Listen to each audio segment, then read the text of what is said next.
My name is Anna Curran, and I lead our employee and community impact programs at Okta for Good. As you heard this morning, Okta for Good's mission is to connect people with technology and the community. And today, I am super stoked. We have three amazing nonprofit leaders who are going to be talking about how they leverage technology to create change all over the globe. They also happen to be three of our founding members of our Apps for Good program. But before we get started, I just want to take a moment to talk about why I personally am so connected to Apps for Good and just the overall idea of connecting employees and companies with causes in their regions. See, I've always been super passionate about psychology. I love thinking about what makes people happy, what motivates people to help others and to get involved. And one psychologist, his name is Frederick Herzog, he posited the idea that the things that make people happy in the workplace are actually completely distinct and different from the things that make people unhappy in the workplace. So the things that make people unhappy in the workplace are generally pretty obvious, right? They're things like awful pay, or having a lousy boss, or having a toxic work environment. But what's really interesting is that if you solve for these things and you take them away, it makes people more comfortable in their work environment, but it actually doesn't make them happier. And the reason is that the things that make people happy in their work environment are things that are related to personal fulfillment, things that relate to our humanity, or as Viola Davis said this morning, things that really resonate with our significance. So I've found that companies that create opportunities for employees to give back and connect with their communities, what that really does is it creates space for people to bring their ambitions and their interests and their passions to work that goes so far beyond their day-to-day job. This is something that I see in my job at Okta every single day. We find that 70% of our employees who interact with our programs, either through volunteering or giving, they say that they're actually more proud to work at Okta because of this experience. They also say that it makes them closer to their colleagues. These are people that they work with on their teams or their departments or across the company. They also say that it makes them more proud and more engaged with their actual day-to-day job. And there are so many of these different types of benefits, but I actually think that the biggest benefit is outside of our corporate walls, right? It's the long-term impact that people can make in their communities, working, building these long-term relationships and working with nonprofits. So today, you'll hear from our three different amazing nonprofit leaders. They're going to talk to you about their missions, the challenges that they face every single day, and I think almost most importantly, the different ways that you guys can get involved. Getting involved not just as individuals, but thinking about getting involved as employees and how you can maybe leverage your network and the people in your company to make a difference. So we're going to have a lot of time at the end. We wanted to keep this casual to finish. So I hope that you'll think of different questions and different discussions that you would like to have with these nonprofits. And with that, I would like to invite our first speaker to the stage.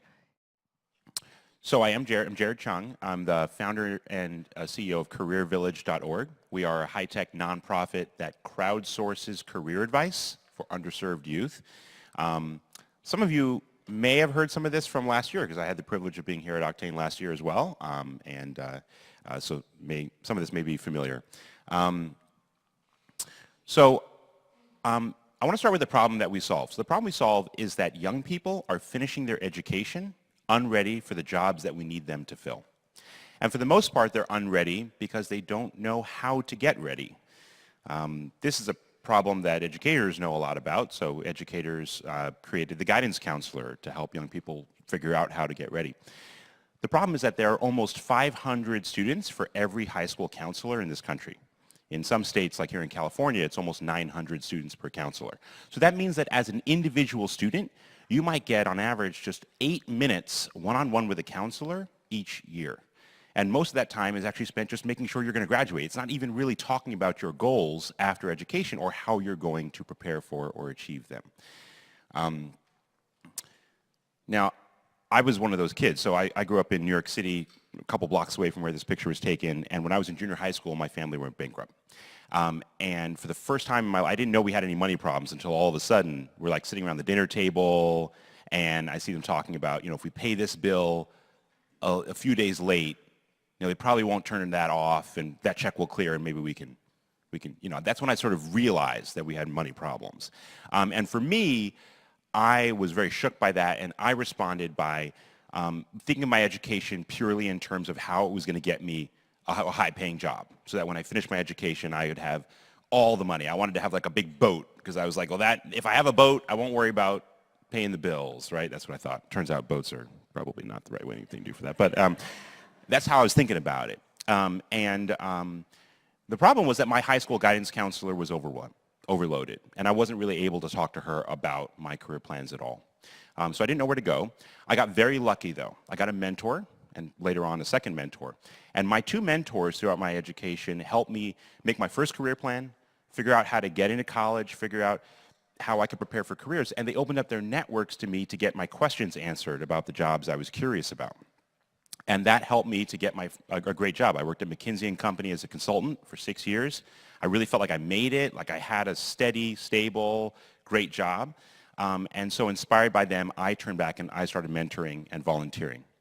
So I saw as a mentee and a mentor that it takes a village to help a young person prepare for careers, and that's why I left McKinsey to create CareerVillage.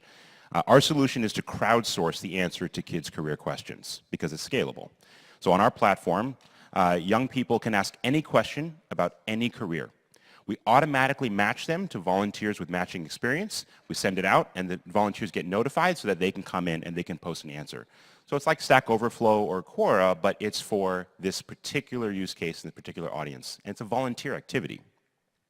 It's all open access. You can find the advice on Google if you're a young person looking for advice, and that's actually how most of our kids find us. So, right, we notify you. That happens. So what this does is it takes that ratio, 500 to 1, and it really flips it around. Instead of having hundreds of students for every counselor, for each young person, you have hundreds of people who are available and willing to actually help you think about careers and explore careers. So usually that's the first time these students have ever had a real conversation with an adult about careers. And if you ask them what that feels like, this is what happens. What's happening here is a couple of kids who use CareerVillage on their phones at home. We invited them to come in and talk to us about their experience, and we asked that question. And what, excuse me, what I want to note is that it's a really empowering feeling when somebody validates your curiosity and responds to you with encouragement and some information you're looking for. It's really, really powerful. And if you have literally never had an interaction with an adult about careers before, it's very emboldening. It's very empowering. It's very important. So we might be the biggest nonprofit you haven't heard of. So far, over 3.5 million people have used CareerVillage to find career advice. That advice comes from over 30,000 volunteers, and we're looking to expand that as fast as we can because really we need more volunteers in order to be able to expand our platform further. The advice is being served to young people around the world. Last year, young people in 190 of the world's 195 countries came to CareerVillage to find career advice. And we're doing all of this like a tech startup. It's cheap. It's about $1 per beneficiary. And that's completely different from a lot of the normal cost structures you see in youth development or career readiness programs. One of the things that I think I'm really proud of that it really enables this success of the community is that we know how to partner with companies. We're able to work with companies to provide them with an experience for their employees to volunteer through CareerVillage and have a lot of impact in a very scalable way. So for example, we do things like customized employee communications, co-branded landing pages and leaderboards, and we can also do some neat stuff like closing the loop between your employees and the nonprofits that your company already supports. It's not just a digital activity. There's also real-world activities around it. These are groups of people who are volunteering together in conference rooms in their office, or they're doing it on the first day at the company and volunteering all as an activity on day one, or activating large groups of people at internal conferences or external conferences. So the way I want to invite you all to consider helping is sign up and answer some questions from young people who want to be you when they grow up. And if you're an admin, then look us up in the OIN. We'd love to be able to help you help your employees to volunteer and serve in this way. Thanks for your time. I'm Pam Yanchik, and I'm the CFO and COO of Kiva. How many of you have heard of Kiva? Awesome. And how many of you have given a loan to Kiva? Great. You're going to have an opportunity to do that again today. So I'm excited to be here and to really share where Kiva is, some of the new work that we're doing in the world, and how all of you can really engage with us to serve the working poor globally. So Kiva has a real vision and a mission around expanding financial access to help underserved communities thrive. So one of the things about, if you've ever worked on a mission or a vision statement, every single word is debated, right? Like, is it communities? Is it people? Is it the poor? Is it pulling people out of poverty? But it really is about thriving. And so through Kiva and kiva.org and the work that we're doing in the world, we really have a huge goal of helping underserved communities thrive and to help really eradicate financial exclusion. So we're so excited to share with you today, and then also hopefully to share more as we continue to grow our products and the work that we're doing globally. So the thing that really drives most of us at Kiva is that dreams are universal, but opportunities are not. And so if you ever listen to Warren Buffett, so I was at the Bill and Melinda Gates Foundation, and as many of you know, he really has endowed the foundation with multiple billions of dollars and is really committed to helping reduce poverty and improve global health around the world. And so one of the things he often talks about is the birth lottery or the ovarian lottery. And that really is. It's like, how did it end up that I was born in Pittsburgh, Pennsylvania, or I wasn't born in Uganda or Guatemala? So it really is that there's a level of birth lottery that we're all, and everyone in this room has been pretty fortunate to be where we've been born.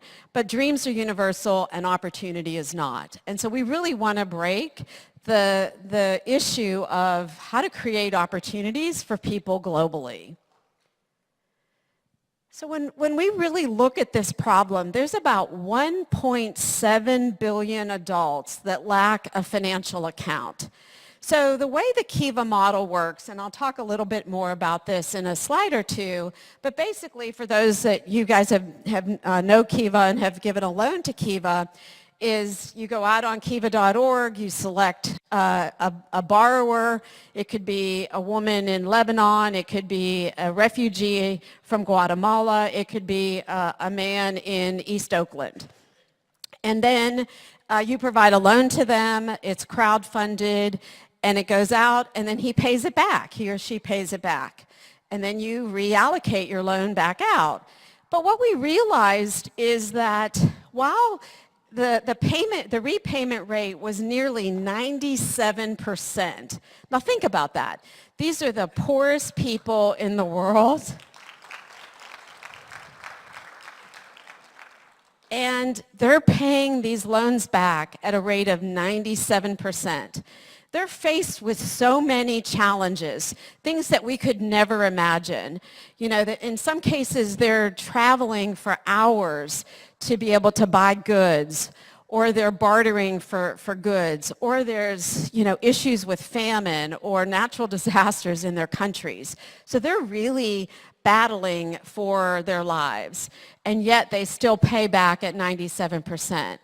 But what we realized is they're really still not moving up the economic scale. So many of them still remain unbanked.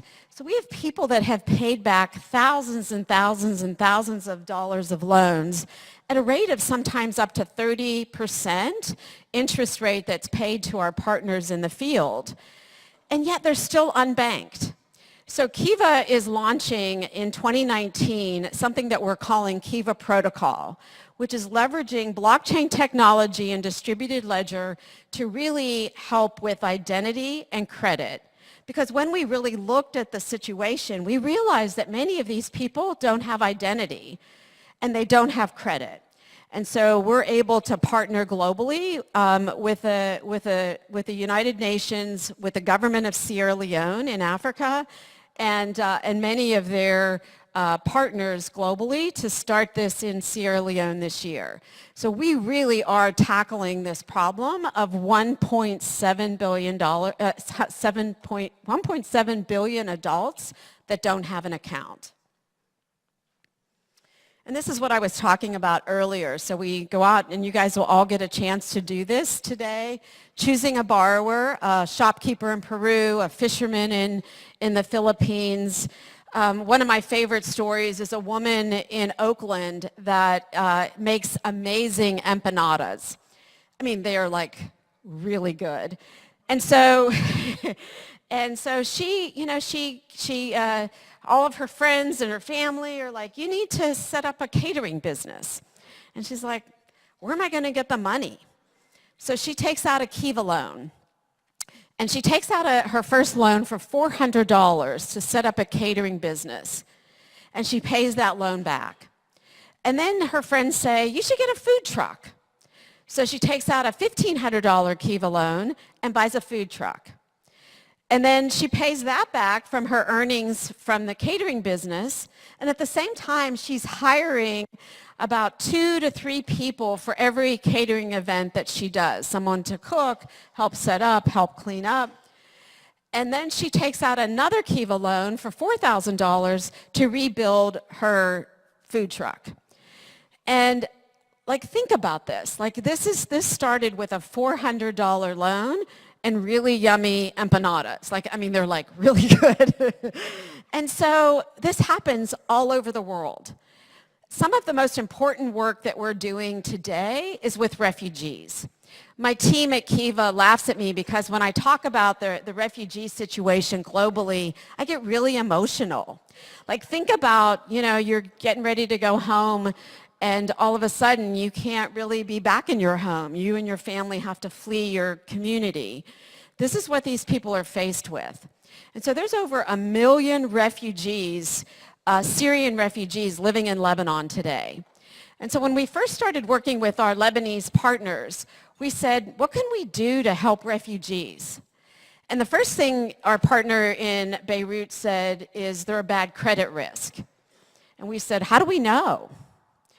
The second thing he said was, the problem is the Lebanese don't want the Syrian refugees in the country. So what we did is we said, okay, we're going to give you more money at more risk capital, and we want you to prove out whether or not refugees are a credit risk, and every loan that you give out needs to be a joint loan between a business that is run by both a Lebanese person and a Syrian person. And what we found was that the repayment rate was the same or better than all of the other loans. So think about this. You've actually left your home. You're living in really suboptimal conditions. You've left your whole life. You have no identity. You have no credit. You may have been a doctor or a teacher. And here you are in Lebanon as a refugee in a country that doesn't want you. And so the work that Kiva is doing around refugees is incredibly important and really exciting. And so we will be leveraging our blockchain technology and what's called Kiva Protocol to be able to help refugees regain their identity and regain credit. So please join me in supporting the refugees.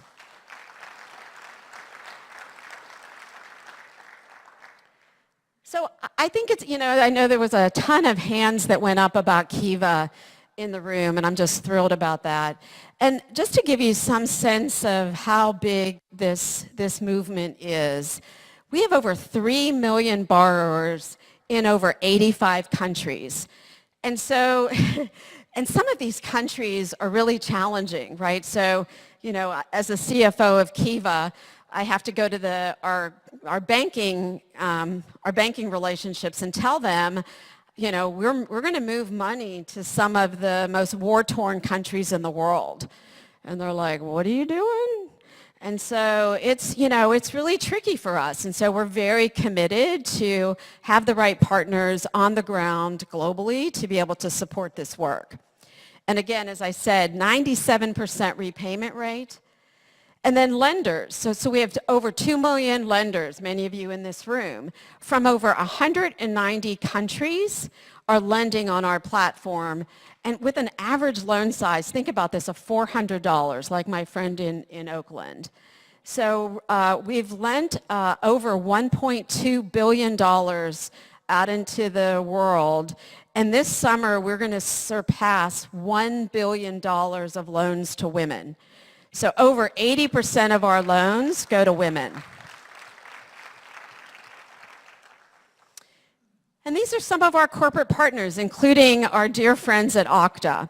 So, you know, it's such an honor to be here today and to be part of the Apps for Good. I'm a huge fan of Okta. In my role at Kiva, I'm also run the IT organization. And I'm just thrilled that Okta is one of our internal partners and also our partners in Apps for Good. But many of these corporate partners are doing employee engagement programs with Kiva and also customer engagement programs with Kiva. So, you know, we all come from organizations and we laugh about, like, how many more t-shirts and water bottles and fleece jackets do people need? And so we have stacks of them, right? Like, I've been at Genentech, and I've got a whole box of Genentech t-shirts and fleece jackets and water bottles.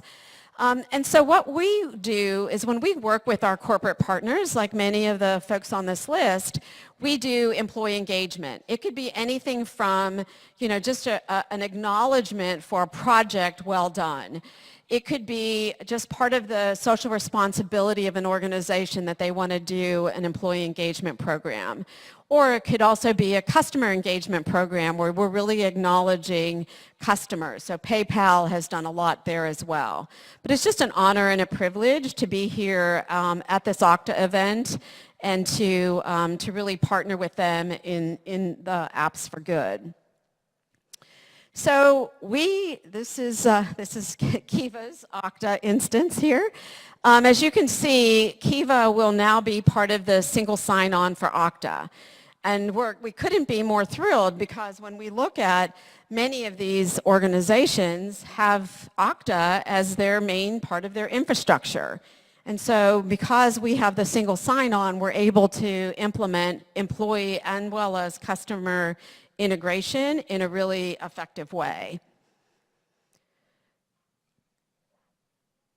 So again, we want to work with you. We want you to lend on the platform. When you leave the event today, you're actually going to get a card that has a promotional code on the back of it. Please go out and make a $25 loan to Kiva. We'd be really excited about that.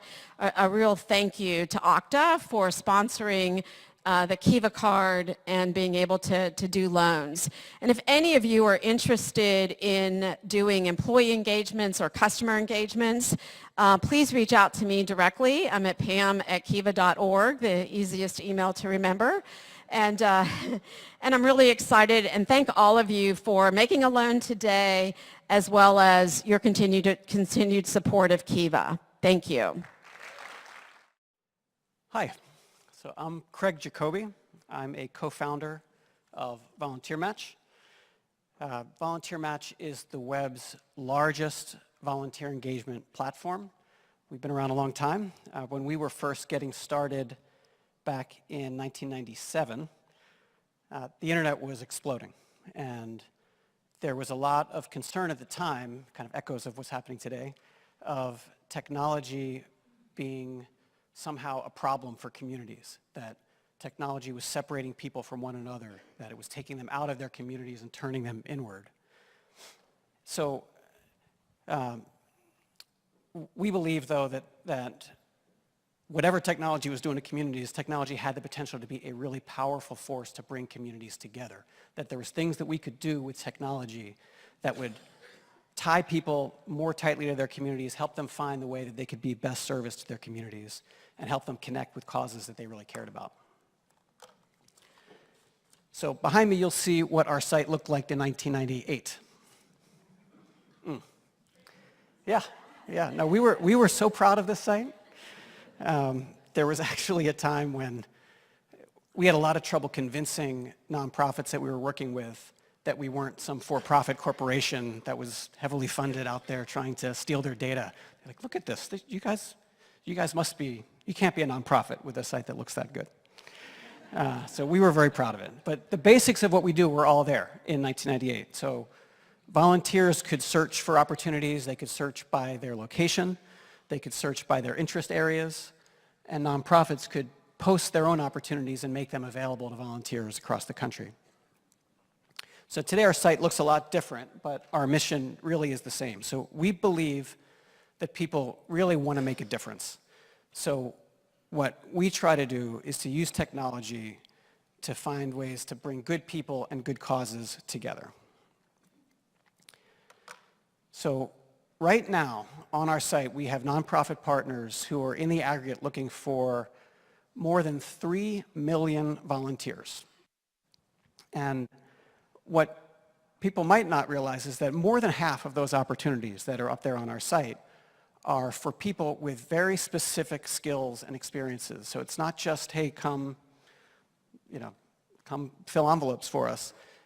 We're really looking for somebody with a real specific set of experience, the kinds of experiences that most of you in this room have. So this is a real issue for nonprofits, finding those people who have those specific experience, and it's an issue for busy professionals. It's an issue for people who want to volunteer. People want to put their skills to use, want to find ways that they can be of the highest service to the causes they care most about.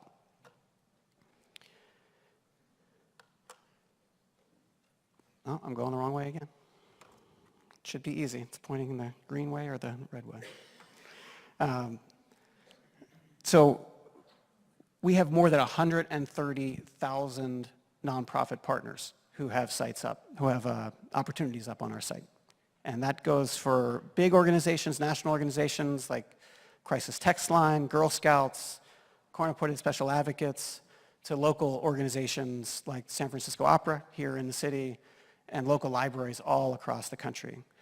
And they use our services to go find the volunteers that they need. So we welcome more than 15 million people to our network each year. And we work with more than 120 companies on their employee volunteering. And don't be fooled into thinking that companies are using these volunteering programs in altruistic ways or for altruism. It's really not about altruism. Employees who are active in their local communities are happier, they're more satisfied, they're less likely to leave the city where they live for a new job. They're likely to be longer-term, happier employees. And this is meaningful to companies. And companies that use our service get to track that and to figure out who's volunteering where, how can we help allocate our foundation dollars, what do our employees care about, and maybe we can do something as a corporation to help support that. So getting to that point where you have satisfied employees, it's not just about organizing a beach cleanup once a year. That may work. People may say, that's great, that makes me really happy. I'm going to stick around for that beach cleanup. But you're more likely to get to that point with your employees when you offer that employee an opportunity to find something that really uses her specific skills with a cause that she really cares about. And that's what we can do through our volunteering programs with companies. And that's really what we're so excited about in being part of Okta for Good. As some of the other speakers have said before, it's a really powerful way to get our services in front of people and companies. It's a huge, huge help to us to get into that single sign-on and get behind that wall. It takes a tremendous amount of work out of the setup process for us with companies that we work with, and it allows us to keep the costs really, really low and help people get onto our platform really quickly. So we could not be happier about being part of the program, and we're really excited to be part of the launch. So the nonprofit sector doesn't just need warm hearts and strong hands. And it's not just about picking, packing, and painting. It's really, the nonprofit sector is a lot like the for-profit sector in that they need marketers, and they need board members, and they need educators and mentors and artists and writers and engineers and product managers. So volunteering is a really personal activity. People find meaning in what they do. And what we at VolunteerMatch are able to do is help all of those individual volunteers, like all of you, find that opportunity that really touches what you care about, both in terms of the cause and something that can really find a need for your skills, and you can put them to work. So we are using technology to bring scale and efficiency to volunteering and connecting the talents of the private sector with the needs of the social sector. And we really do believe that volunteering brings out the best in people. And if any of you are working with companies that want to be part of VolunteerMatch and want to use VolunteerMatch to help get your employees involved, please come talk to me. We'd be happy to help you. And thank you very much to Okta.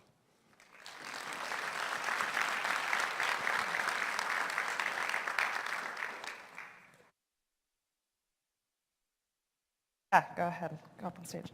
Thank you so much to Jared, who was first, Pam, and Craig. That was just really, really amazing. So now we have about 15 minutes for questions. If anybody has a question, we have 2 mics. We can just go around the room and ask.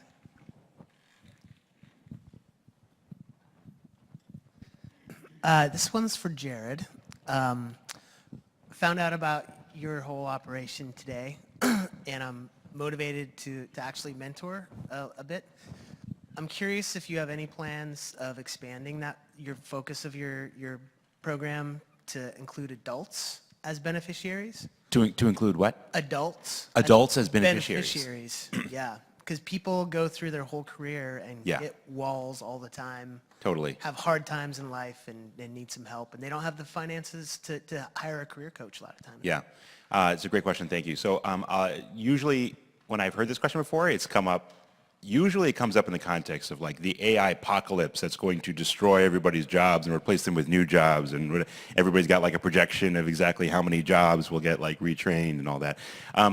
So I'll say that right now it happens already. So 99% of the time they're students, so we refer to the beneficiaries as students, but it already happens where people are doing career switching and they want some advice and they're welcome. As long as the community sort of knows that happens periodically, and it's great to see.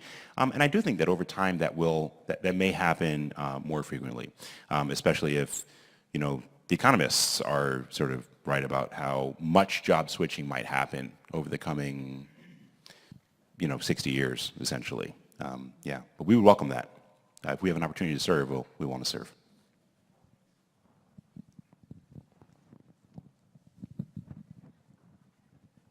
I'll ask a question after you.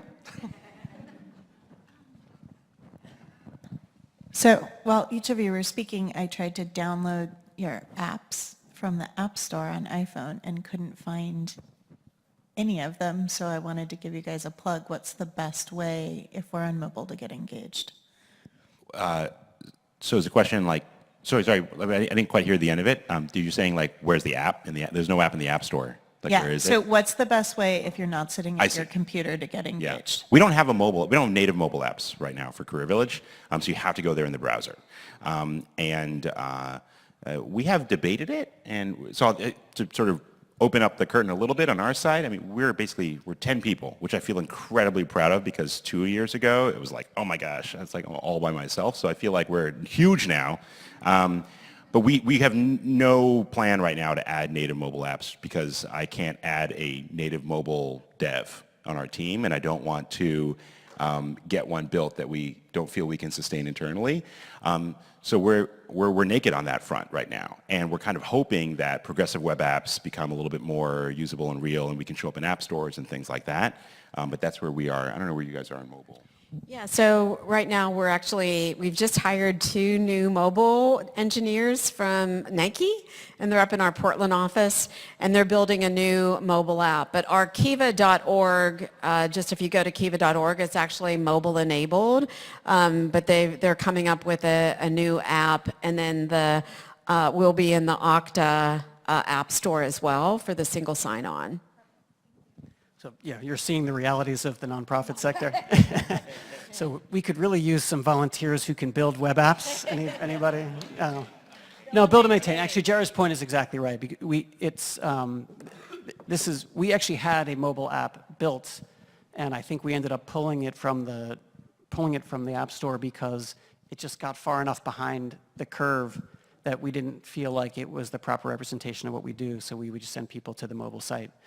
But it's having somebody who's committed not just to building it, but just a plug for all the people who do the maintenance work.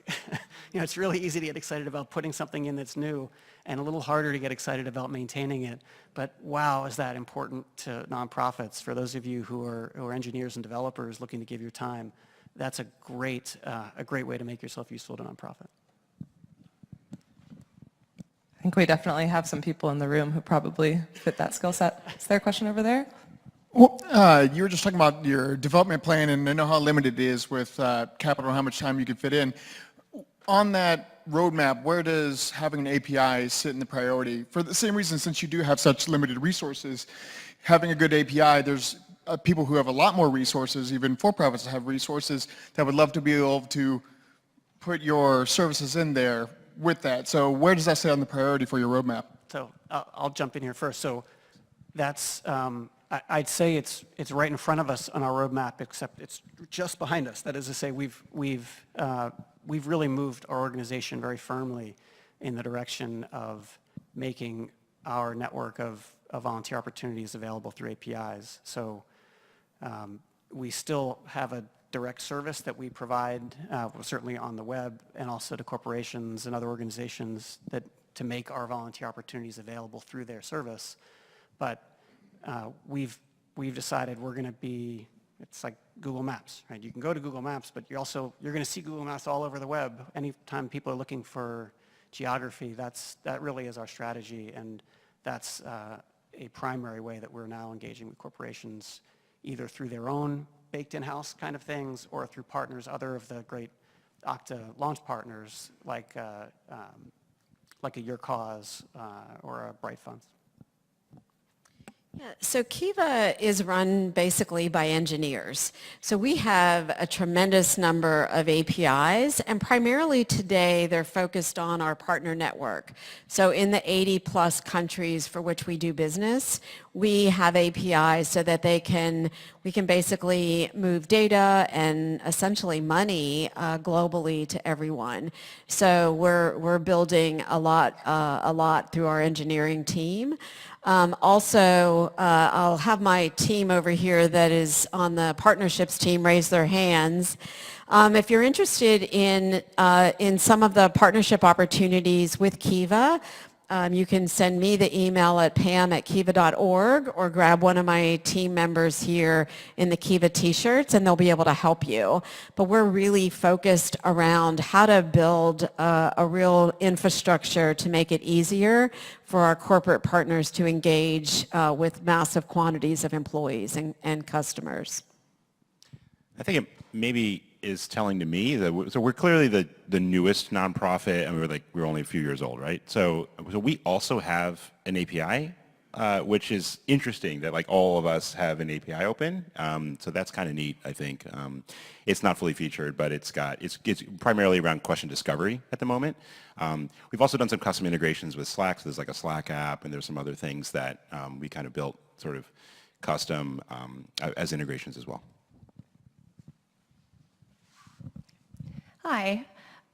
So I was really impressed by the number around the repayment of the loans, the 97%. And I was just wondering if, especially when those people have, overcome incredible adversity in their lives, many different sorts, the 3% that aren't in that group, are there trends or attributes that are kind of clear there for those people? No, it's actually a little on the random side. We continue to, we have data scientists that work with us and really examine the data to see if there are trends. We're always looking at ways to continue to validate borrowers to make sure that we don't have loss in excess of the 3%. But right now it's actually quite random, but we do find that women actually repay at even a higher rate than a 97%. So, yeah. But again, I think women and refugees are paying back at 97% or better, which is really just amazing to me. Thank you.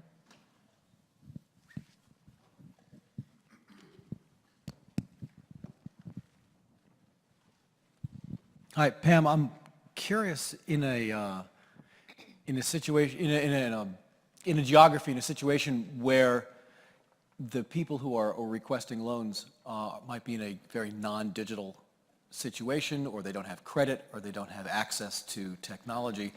How do you get them the money? Yeah, so we have partners in the field, and they're typically either social impact organizations or microfinance organizations. Okay. And they work primarily with our borrowers in getting them the money that they need. What you might be surprised about is that many of these organizations do have at least a cell phone, and so we're able to digitally move money into accounts through the microfinance institutions. And also when we were standing up this new Kiva protocol leveraging blockchain distributed ledger technology, we're looking at countries that are very much more digital than what we might even be expecting. And so there is just a level of digital footprint that we're partnering with many foundations and philanthropic organizations to help get more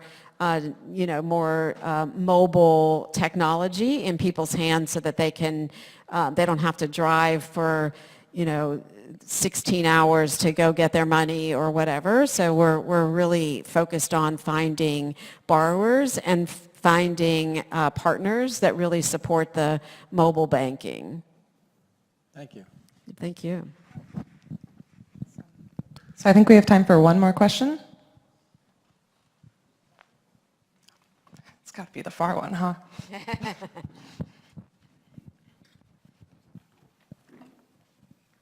Thank you. Hi, I'm Sean.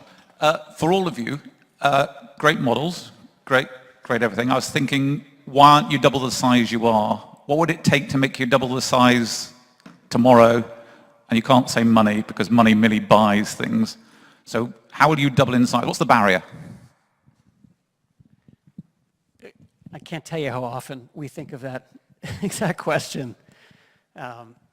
So our organization has been around a long time. We've been around in our current form for 22 years or so.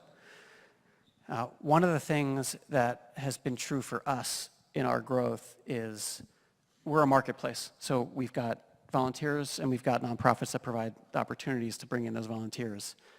And we believe that the volunteer community is, we could grow exponentially there. But we don't believe that we can grow exponentially on offering opportunities that would actually serve those volunteers well, where they could come in and have a good experience. So we've had a very, not even geometric increase in the size of our nonprofit audience. It's really been somewhat arithmetic the whole time. It's been steady, it's been great. And as I said, we've got about 130,000 nonprofits that use our service. But what would it really take? It would really take some real capacity building with nonprofits and figuring out, most of them are not ready to double, triple, quadruple the number of volunteers that they can put to work in ways that are going to be meaningful to the volunteer and meaningful to the organization. So it would really be mostly about capacity building at organizations, which we'd be happy to spearhead if you've got some funds for that. Yeah, thanks for the question. I think we all ask ourselves this every day. So as I mentioned, Kiva has loaned out $1.2 billion through our crowdfunding platform into the poorest communities of working poor in the world.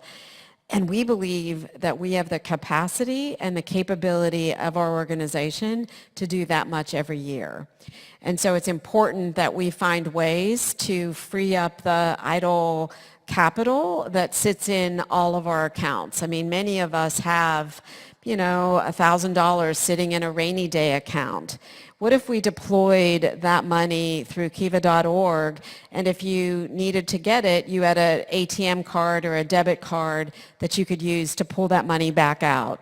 So our focus is really absorbing much of the idle capital from organizations, from philanthropists, and from individuals globally to be able to do that effectively.